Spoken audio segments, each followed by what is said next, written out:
Bonjour et bienvenue à l'émission Chrétien comme Christ. Le thème de notre émission aujourd'hui est un excellent sacrifice. Alors Christine, tu as un texte à nous lire dans Hébreux 11, au verset 4. Tout à fait. Super. Et on va nous parler d'Abel. Il nous dit, par la foi, Abel offrit à Dieu un plus excellent sacrifice que Caïn, et par ce sacrifice, il a reçu le témoignage d'être juste, Dieu rendant témoignage à ses dons, et par lui, étant mort, il parle encore. Waouh, on voit ici une foi pratique.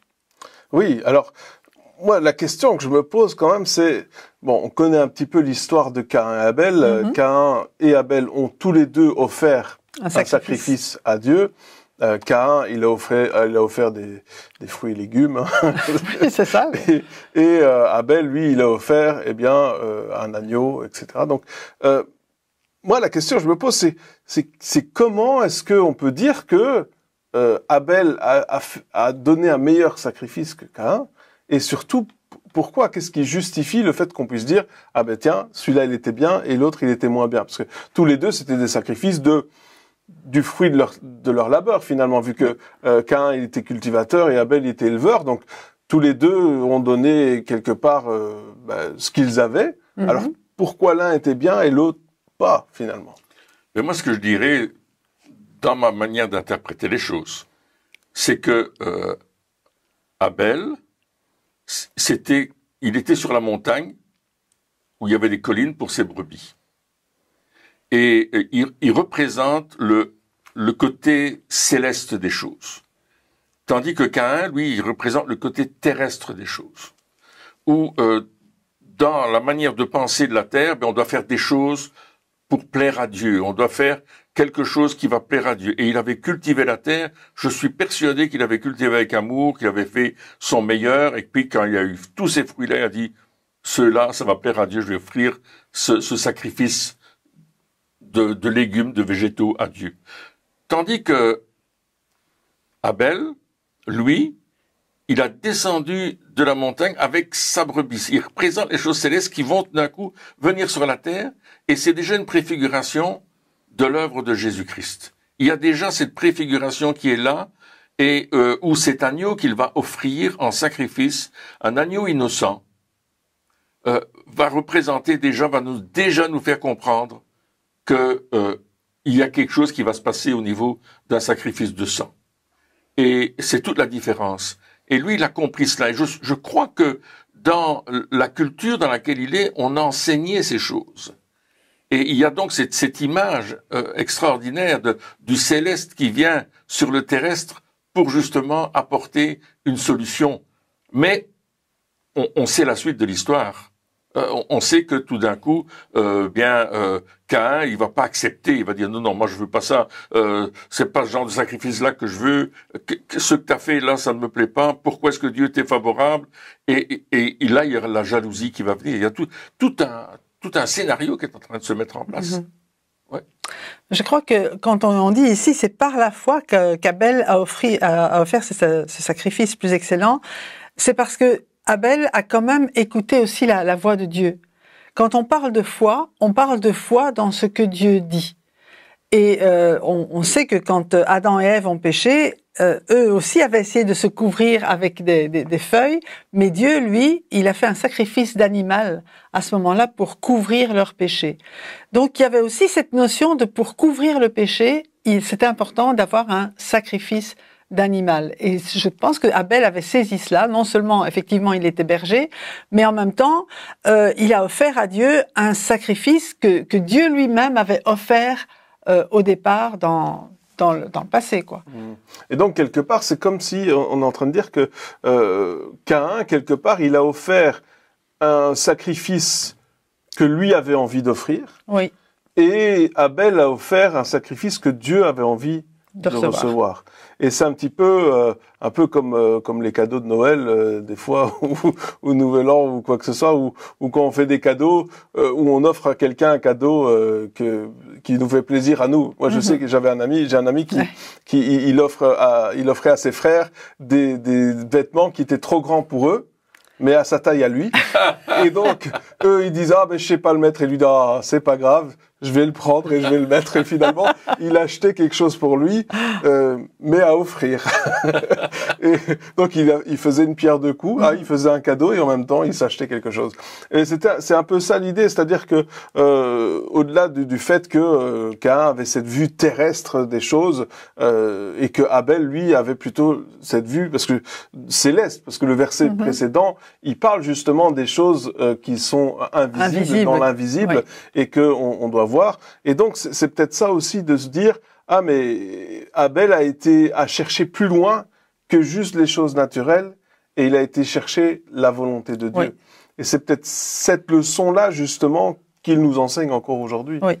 Et c'est ça, donc bien que mort, il parle encore, parce que ce témoignage, Dieu a rendu témoignage, c'est quand même fort.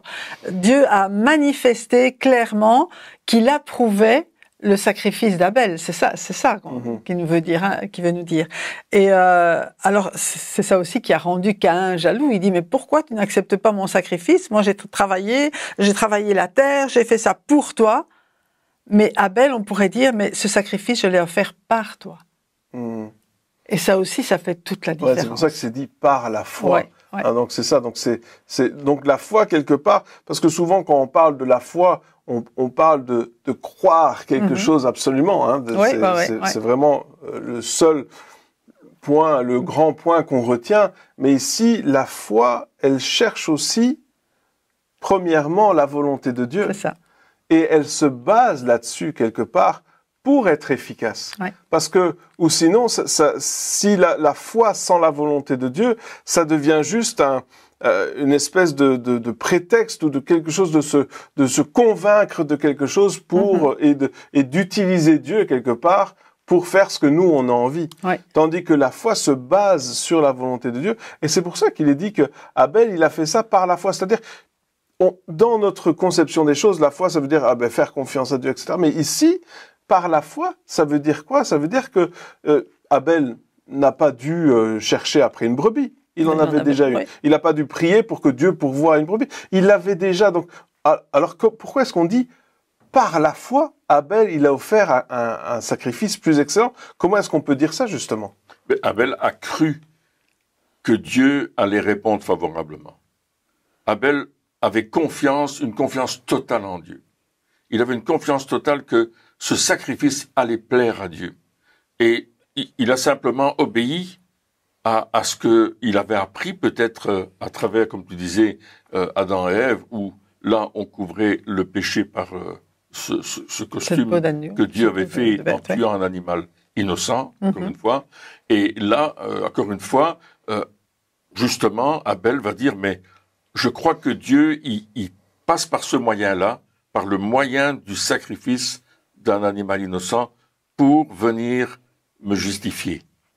Tandis que, je veux dire que Caïn, lui, il avait cette autre mentalité de dire, mais je vais présenter à Dieu ce que je sais faire, je vais présenter à Dieu le fruit de mon travail, combien j'ai travaillé dur, et à cause de ça, Dieu va m'accepter. Et c'était vraiment différent.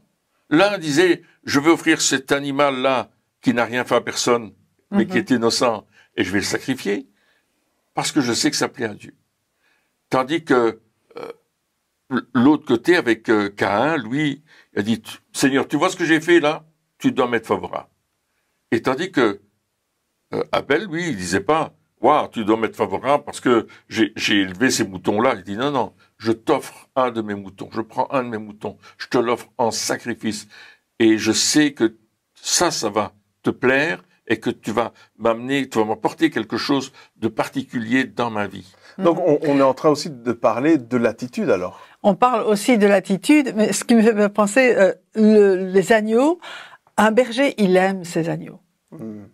Et en fait, Abel a offert à Dieu un animal qu'il aimait. Absolument, oui. Donc, c'est aussi un sacrifice à ce niveau-là. Et il dit, OK, je l'aime, mais je te l'offre parce que je t'aime plus que j'aime mon animal. Ouais. Et ça aussi, c'est important. Alors que Caïn, OK, il a travaillé, il a sué, il a travaillé dur, mais comme on disait, c'est le fruit de son travail. Il n'avait pas de relation avec ses carottes. Il n'avait pas de relation avec ses carottes. Voilà, c'est ça. Ma belle carotte.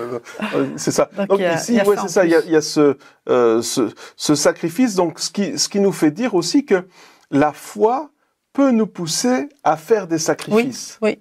Et ça, c'est vraiment intéressant. Oui. Parce que, encore une fois, lorsqu'on parle de foi, souvent on se dit, la foi, quelque part, est un moyen d'obtenir quelque chose. Ouais, c'est vrai, souvent on parle comme ça. Pour avoir. Alors que ici, on parle de foi pour donner. Et la manifestation de la foi d'Abel était le don et pas quelque chose à recevoir. Absolument. Et là, on est dans une autre mentalité de se dire, attends, ça veut dire que quand je prie et que Dieu me demande d'avoir la foi peut aussi, la manifestation de ma foi peut aussi vouloir dire que je vais devoir faire un sacrifice. Alors, on parle plus de sacrifice d'animal, évidemment, mais de donner peut-être quelque chose qui me coûtera, de faire un acte de foi. Peut-être que, je sais pas, je suis en train de faire la volonté de Dieu, et pour pouvoir accomplir cette volonté, j'ai besoin d'une somme d'argent, peu importe. Et là, je prie pour ça, et je fais aller ma foi pour avoir cette somme d'argent, et puis Dieu me dit, ok, oui, mais d'abord, il faut que tu donnes toi-même une autre somme d'argent. Et là, attends, Seigneur, c'est pas comme ça que ça fonctionne. Moi, j'ai besoin d'une somme d'argent, tu me la donnes, et puis c'est tout. Non, Dieu dit non. Tu donnes, tu fais ce sacrifice. Tu fais ce sacrifice par la foi. Et donc, c'est toute une attitude, parce que non seulement Abel a fait ce sacrifice, mais comme on l'a dit, il l'a fait de tout son cœur. Oui. C'est-à-dire qu'il l'a pas fait en disant, oh mais flûte alors, j'avais vraiment pas envie d'offrir cet agneau, je voulais vraiment pas faire ça, mais je l'ai fait quand même. Non, il a fait ça pour faire plaisir à Dieu. Et là encore, on arrive dans une autre dimension, parce que, encore une fois, lorsqu'on dit de semer, alors on en parle de semer, etc. Mais encore une fois, souvent, on a cette mentalité de dire, ah ok, ouais, je vais faire le sacrifice, je vais donner, mais comme ça, je vais recevoir. Et là, encore une fois, l'attitude n'est pas bonne. Non, c'est vrai. Parce que on ne sème pas en disant, Seigneur, je te le donne, c'est pour toi. Même si je reçois rien, c'est à toi. Et ça, c'est vraiment, on est dans cette mentalité aujourd'hui où on est centré sur nous, alors que là, on voit que pratiquement la foi, c'est être centré sur ce qui fait plaisir à Dieu. C'est ça. Et on pourrait penser que peut-être la brebis que Abel va offrir, c'était peut-être son unique brebis la plus belle du troupeau. Ou celle qui dormait à la maison. On sait oui, celle qui dormait à la maison. Ils avaient une coutume, enfin peut-être pas déjà à ce moment-là, mais pour la Pâque, il y avait une coutume où on gardait la brebis pendant l'année à la maison, donc on s'attachait vraiment à cette brebis. Donc on peut imaginer que cette brebis lui était chère, c'était important pour lui. Et puis là, il sait que ça ferait tellement plaisir à Dieu qu'il la donne. Et il va offrir cela avec, comme tu disais, volontairement, avec un cœur reconnaissant, parce qu'il sait que Dieu est dans l'affaire, il sait que Dieu va agir là d'une façon ou d'une autre, il ne se pose pas trop de questions, il va simplement obéir par la foi. Exactement. Et c'est là que Dieu va lui rendre un témoignage favorable, un témoignage de justice, il va le justifier, il va dire, waouh, ce que tu as fait là, tu as donné ton meilleur. Quand je reviens vis-à-vis de Caïn, qu'est-ce qu'il a fait? Mais il a pris une partie de son champ, une partie de sa culture, que ce soit de l'orge, du blé, peu importe, ou des fruits et légumes, peu importe. Il a donné seulement une partie de ce qu'il y avait. Il avait peut-être un grand champ, c'est peut-être immense. Et puis il a dit, oh, je vais donner un petit peu à Dieu, ça va lui faire plaisir. Je vais faire une petite offrande. Allez, une petite offrande. Je sais que ça va plaire à Dieu. Et puis, on est parfois comme ça aussi. On dit, ah, Seigneur, tu me demandes quelque chose. Ouais, mais ça, je peux pas te donner. Non, ça non plus, je peux pas te donner. Non. Bah, écoute, il me reste ça. Je vais te le donner, tiens. Bon. Mais je l'utilise plus. C'est ça. Ça ne sert plus à rien. Tu vois, c'est comme l'histoire du poulet. Cette histoire du missionnaire, le petit garçon vient, il dit, mes parents vont vous donner un lapin. Ah, il est tout content, lui, il va manger de la viande, ça faisait longtemps, il ne mangeait que du poisson, donc il était content qu'il avait mangé de la viande. Et puis, les semaines passent, le mois passe, et puis l'autre mois s'entame et dit, et le lapin? Ah, il va mieux, monsieur. Il va mieux, monsieur le missionnaire. Et voilà, on donne ce qu'on veut, parce que ça nous arrange. Mais Abel, lui, a donné ce qui arrangeait Dieu. Ouais. C'est toute la différence. Ouais, puis j'ai l'impression aussi que quelqu'un, il a donné en disant, j'y gagne quoi? Qu'est-ce que je gagne? Et quand il a vu que c'était rien, il n'était pas content. Ouais. Tandis que Abel, il a donné en disant, je veux rien gagner. Et souvent, comme tu dis, on est comme ça, on dit, ok, je vais donner, mais qu'est-ce que ça me rapporte? Je vais pas faire ça pour rien. On va faire l'offrande on va faire ce sacrifice, etc. Mais il faut quand même qu'il y ait un retour sur investissement, ou sinon, ça fonctionne pas. Et là, on se dit, attends, est-ce que c'est avec cette mentalité-là que j'exerce ma foi? Est-ce que c'est ça vraiment? Est-ce que, encore une fois, comme je le disais tout à l'heure, est-ce que la foi n'est qu'un moyen, finalement, pour obtenir, ou un plus pour obtenir ce que je veux? Ou est-ce que je remets la foi dans son contexte, qui la foi, elle nous vient de Dieu, et donc forcément c'est lié à la volonté de Dieu. Ouais. Et c'est lié à plaire à Dieu. Et donc là, on doit changer notre manière de voir la foi, de se dire quelle est cette attitude que j'ai? Est-ce que mon désir est de plaire à Dieu? Et si c'est le cas, alors la foi qui va en découler sera une foi qui plaît à Dieu. Ouais, ouais.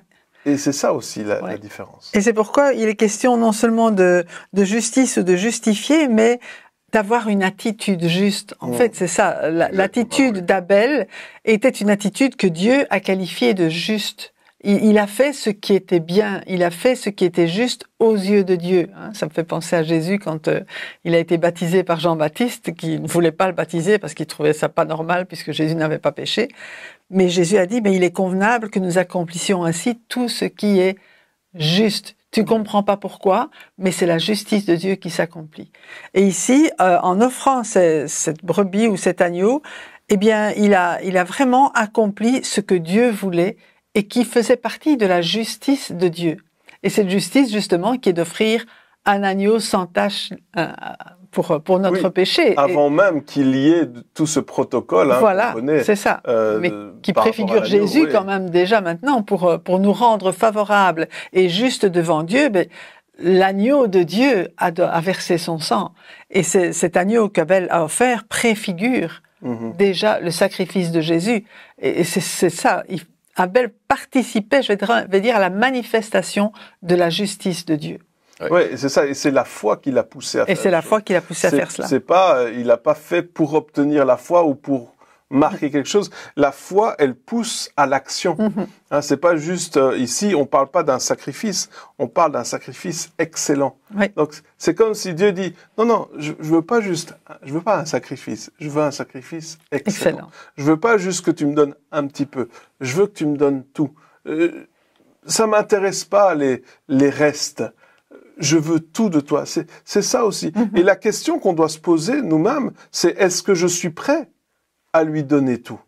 Oui. Ou est-ce que je veux quelque part garder, me servir de Dieu quand j'en ai besoin, et comme ça je peux faire ce que j'ai envie? Ou est-ce que je me dis, mais je me donne quelque part? Et je pense que Abel, lorsqu'il a fait ce sacrifice, c'était aussi un don de soi, dans le sens où il n'a pas juste donné quelque chose qui lui appartenait, mais comme on le disait, sûrement c'était une brebis qui avait de la valeur pour lui, et donc il a donné une partie de lui-même quelque part, vu que c'était son affection, c'était sa richesse, c'est quelque chose de précieux à ses yeux, c'était plus qu'un objet.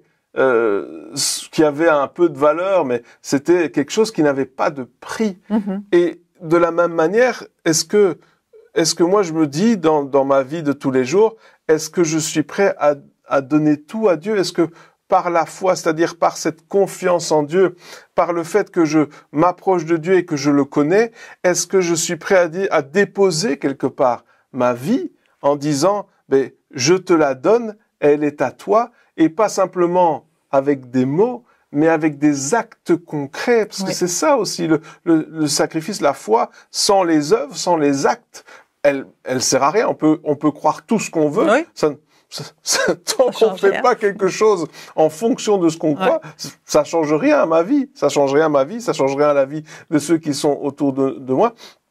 Et donc, j'ai besoin de faire cet acte, ce geste concret qui dit, ben voici, moi j'ai donné ma vie à Jésus, voici les actes qui le prouvent. Et on nous en parle hein, dans les épîtres en disant, mais voilà, c'est très bien de dire je donne ma vie à Jésus, mais quels sont les actes qui prouvent que tu as donné ta vie à Jésus? Est-ce que dans ta vie de tous les jours, le sacrifice est là? Parce que là, on peut se dire, ah oui, mais le sacrifice d'Abel, c'était le sacrifice d'une seule fois, etc. Mais ma vie de foi est un sacrifice constant. Ma vie avec Dieu est un sacrifice constant. Ça veut dire que tous les jours, il y a des choses que je dois sacrifier. Peut-être que je dois sacrifier mon temps, mon sommeil. Oh là là, je dois sacrifier peut-être la nourriture. Je dois sacrifier. Il y a des choses que je sacrifie tous les jours. Pourquoi? Parce que je fais confiance à Dieu et je vis par la foi et je sais que ça va lui faire plaisir. Je le fais pas juste pour le faire, mais je sais que ça lui fait plaisir. Comme tu dis, chercher les choses d'en haut. Et c'est ça, Seigneur, qu'est-ce qui va te faire plaisir? Je veux pas juste faire pour faire, mais qu'est-ce qui va te faire plaisir? Et je pense à une chose, c'est que aussi bien Caïn qu'Abel connaissaient Dieu. Mais il y a une différence entre connaître et être intime avec Dieu. Et on voit qu'Abel avait cette intimité avec Dieu. Il avait cette relation. Il savait ce qui allait plaire à Dieu. Tandis que Caïn, lui, il connaissait Dieu. C'est comme tout le monde connaissait Dieu. Je pense que Dieu était présent dans tout ce qu'il faisait. Mais il connaissait. Et puis il dit, ok, je le connais, je ferai peut-être bien quelque chose pour lui. Il est là quelque part. Ouais, je ferai bien quelque chose pour lui. Je vais lui offrir ces choses-là. Tandis que Abel, lui, il avait cette intimité avec Dieu. Ouais, c'est ça. Il connaissait le cœur de Dieu. Il connaissait ce que Dieu voulait. Il connaissait la volonté de Dieu. Et il a été dans le sens de la volonté de Dieu pour faire ce qu'il a fait en offrant cet agneau. Et il l'a fait pour plaire à Dieu. Son meilleur agneau, il l'a offert. Parce que, comme tu le disais très bien il y a quelques secondes, il avait une totale confiance que Dieu était celui qui allait pourvoir, qui allait le tenir dans sa main, qui allait conduire sa vie. Et c'est comme ça qu'il a eu ce témoignage de justice. Parce que Dieu a dit, je vois que tu me fais confiance, je vois que tu es 100% avec moi, je vois que tu veux me donner le meilleur. Les choses de la terre t'intéressent pas plus que ça, tu me les offres, tu m'offres ta brebis. Parce que tu m'aimes, parce que tu veux me faire plaisir, et moi, je vais te faire plaisir aussi. Et il y a cette confiance qui fait que Dieu, lui, il va nous amener dans cette dimension d'être justifié, et quand je suis justifié, alors je suis heureux, je suis joyeux, et je suis persuadé qu'Abel était joyeux de son sacrifice. Il était heureux de l'avoir fait. Il y avait le bonheur qui était dans son cœur. Il était justifié. Tandis qu'Caïn, lui, il est resté sur sa faim. Il n'était pas content. Il était en colère. Et il se sentait rejeté. Il se sentait pas aimé. Il a dit, pourquoi lui, il est accepté, et moi, je ne le suis pas. C'est pas juste. Et il a versé le sang de son frère. À cause de cette jalousie. Ouais. Ça veut dire que Abel, non seulement il a offert un sacrifice qui plaît à Dieu, mais quelque part il est allé jusqu'au sacrifice de sa propre vie. Ouais. Et ça montre que c'est pas parce qu'on fait des choses justes aux yeux de Dieu que tout va bien aller sur cette terre. Mais par contre, c'est comme si, Abel était déjà d'un autre royaume. Abel avait déjà cette autre mentalité. Il y avait déjà le royaume du monde, c'est la mentalité du monde et la mentalité du ciel, je veux dire. Abel avait cette mentalité du ciel et Caïn avait la mentalité du monde. C'est très et il y a vraiment deux courants. Et bon, Abel, c'est vrai qu'il a payé de sa vie sa justice quelque part, mais il est allé auprès de Dieu directement. Et aujourd'hui, la Bible nous dit, c'est quand même fort, même s'il est mort, ce qu'il a fait nous parle encore aujourd'hui. Ce qu'il a fait est toujours un exemple pour nous aujourd'hui de ce qui est juste devant Dieu. Donc, je veux dire, son témoignage est un témoignage perpétuel qui aujourd'hui nous parle encore. La preuve, on en parle. Mais je pense que c'est important de savoir que il aimait tellement Dieu que sa vie était pour Dieu. Et le sacrifice qu'il a offert, c'était comme aussi un avant-goût de ce qu'il allait offrir sa vie. Et de nouveau, ça préfigurait aussi la mort de Jésus. Oui, et finalement, Caïn représente les erreurs que nous pouvons faire aussi. Oui. C'est-à-dire que penser à nous, n'offrir que le superflu quelque part, ne pas chercher la volonté de Dieu. Et quand il y a toutes ces choses-là qui sont réunies, eh bien, on devient jaloux, justement, de ceux qui peut-être progressent alors que nous, on progresse pas. On devient amer, on en veut à tout le monde. Et là, si c'est cette attitude-là que nous avons aujourd'hui, eh bien, il faut se poser les questions. Le problème ne vient pas de Dieu. Et le problème n'est pas ceux à qui on en veut. Oui, non, c'est certain. Mais ça veut dire que nous, on a un problème au niveau de notre attitude. C'est vrai. Et combien de fois est-ce que on doit se remettre en question pour se dire, est-ce que mon attitude est celle d'Abel? Est-ce que je suis en train de chercher à plaire à Dieu et à faire sa volonté? Ou alors est-ce que j'essaye de faire comme Caïn et quelque part utiliser Dieu pour mon intérêt, en lui donnant 2-3 bricoles pour quelque part calmer ma conscience, pour me faire bonne conscience, en me disant, ben voilà, attends, je suis quand même un bon chrétien, j'ai quand même fait ça, Oui, c'est magnifique, mais est-ce que c'est ça que Dieu veut? Est-ce que c'est ça que Dieu a demandé? Ou est-ce que c'est toi qui as décidé, bah Dieu, il a envie de ça, c'est moi qui ai décidé, je sais bien ce que Dieu veut? Non. Posons-nous les bonnes questions. Posons-lui la bonne question. Posons-lui la bonne question. Et de notre côté, soyons prêts à changer d'attitude et de comportement. Si justement je suis centré sur moi-même, et bien sûr, on vit des moments difficiles. On n'est pas en train de minimiser les problèmes et les difficultés. On est en train de dire quelle est la bonne attitude, quelle est la bonne réaction face à ces choses-là? Est-ce que c'est de dire « Ah ben Seigneur, moi j'ai décidé que c'est comme ça que les problèmes allaient se régler et puis toi tu fais ce que moi j'ai décidé » Ou est-ce qu'on dit « Eh bien Seigneur, qu'est-ce que toi tu veux? Qu'est-ce que toi tu dis de ces problèmes-là? Qu'est-ce qui se passe? Aide-moi et qu'est-ce que je peux faire aussi? Quelle est l'attitude que tu cherches en moi? Quelle est cette attitude que je peux avoir qui va te plaire, qui va être juste, qui est cette attitude du ciel? Comment est-ce que Jésus réagirait face à cette situation? C'est-à-dire, je veux me remettre en question parce que je sais que au niveau de la foi, l'attitude représente justement un sacrifice. Et moi, ce que je veux donner à Dieu, c'est un excellent sacrifice. Amen. Eh bien, chers amis, merci encore de nous avoir suivis pour cette émission. Et puis, on se retrouve très bientôt pour la suite. Au revoir.